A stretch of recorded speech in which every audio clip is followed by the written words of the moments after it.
I mean, it sounds demonic. I think that's a great word for it. I'm not quite sure what demonic means, given my religious proclivities, but I use the word demonic to describe this. It's patently evil. Here's James Lindsay, aforementioned James Lindsay, on how the woke use cult tactics to indoctrinate children. And you think maybe if you broke a child's brain when they're 5, they might be then calling for genocide when they're 17? Do you think there might be a connection there?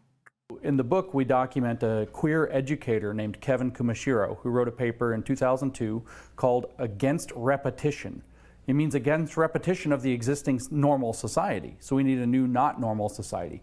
And so to achieve this, he says, the process of queer education and education for social justice more broadly is to lead children into personal crisis and then structure the environment around them so they resolve the crisis productively. That's trauma bonding. That is a cult technique. You put the children into psychological injury and then you coach them through it, out of it. It's hazing. So you create anarchy economically, and then we can come in and create socialism. So it's the same thing, but it's at the personal level. You create crisis. That's right. For the young person.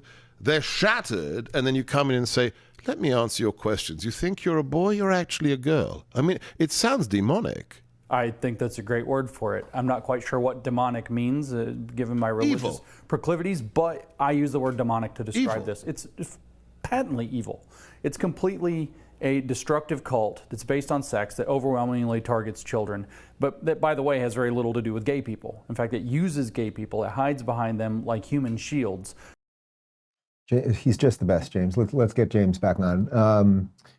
So the interesting point there, of course, is how they're breaking the children's brains. But Seb Gorka, who's is the host of the show there, what he shows is that this is directly related to what they've done with the economy and society at large. So the Democrat cities are run horribly.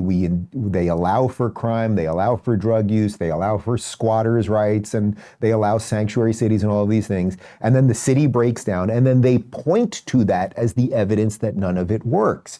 Thus, we need the revolution.